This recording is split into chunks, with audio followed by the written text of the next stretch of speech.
ഒപ്പം ഇങ്ങോട്ട് വരുന്നവർ ശ്രദ്ധിക്കുക. തൊട്ടടുത്തൊക്കെ പാമ്പൊക്കെ ഉണ്ടായിരുന്നു. നമ്മളൊക്കെ പാമ്പിനൊക്കെ പേടിച്ചിട്ടാണ് ഇറങ്ങിയത്. ഒന്നാമത് പകലായതുകൊണ്ട് വലിയ കുഴപ്പമില്ല, ഇരുട്ടുമ്പോൾ നമുക്കതിൻ്റേതായ പ്രശ്നങ്ങളുണ്ട്. അങ്ങനെ ശരത്തിന് തന്നെ വഴി തെറ്റിയിട്ടുണ്ട്. അങ്ങനെ നമ്മൾ ആ വെള്ളച്ചാട്ടത്തിൻ്റെ മനോഹാരിത ആസ്വദിക്കാൻ വേണ്ടി ഇതാ കാനായി കാനത്ത് എത്തി. അപ്പോൾ നമ്മൾ താഴേക്ക് ഇറങ്ങേണ്ട ആ ഒരു വഴിയൊക്കെ കണ്ടുപിടിച്ച് ഇങ്ങനെ ഇറങ്ങുകയാണ്.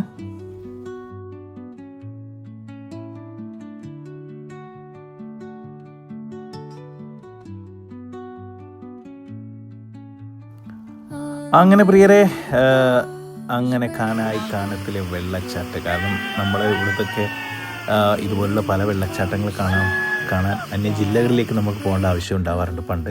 ഇപ്പം നമ്മുടെ നാട്ടിൽ തന്നെ ഇതുപോലുള്ള കൊച്ചു കൊച്ചു വെള്ളച്ചാട്ടങ്ങൾ, അത് സേഫാണ്. എന്നിരുന്നാലും വെള്ളച്ചാട്ടത്തിൻ്റെ ആ മനോഹാരിത ആസ്വദിച്ചിങ്ങനെ ഇരിക്കുകയാണ് നമ്മളൊക്കെ. ആഹാ, എന്താ പറയുക.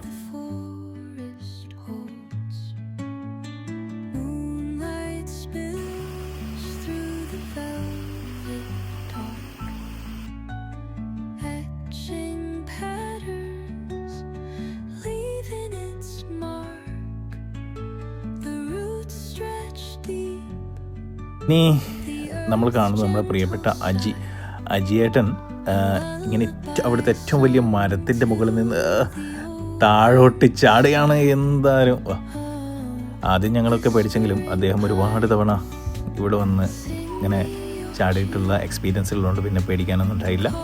എന്നിരുന്നാലും കാനായി കാനം എന്ന് പറയുന്ന ഒരു പ്രത്യേക തരം ഒരു വൈബ് തന്നെയാണ് കേട്ടോ.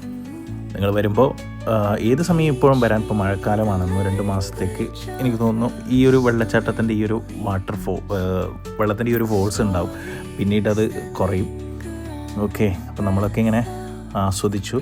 മനോഹരമാണ്. എന്തായാലും ഈ ഒരു മഴക്കാലത്ത് നമ്മൾ അത്യാവശ്യം വെള്ളച്ചാട്ടവും അല്ലെങ്കിൽ കുളമൊക്കെ നമ്മൾ മലയാളികൾ എന്തായാലും കണ്ടു കാണും.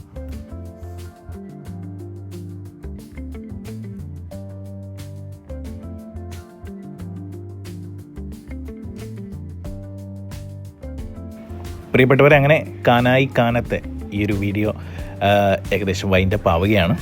ഓക്കെ, സുന്ദരമായ സ്ഥലമാണ്. വരാത്തവരെന്തായാലും വന്ന് ഈ ഒരു മനോഹാരിത ആസ്വദിക്കുക എന്നാണ് പറയാനുള്ളത്. അപ്പോൾ ഞങ്ങൾ നമ്മുടെ ഈ ഒരു വെള്ളച്ചാട്ട സന്ദർശനമൊക്കെ കഴിഞ്ഞ് നമ്മൾ തിരിച്ച് വീട്ടിലേക്ക് പോവുകയാണ്. ഓക്കെ, അപ്പോൾ വീണ്ടും മറ്റൊരു മനോഹരമായ വീഡിയോയുമായി ഞങ്ങൾ വീണ്ടും എത്തും. കാത്തിരിക്കുക. ബൈ.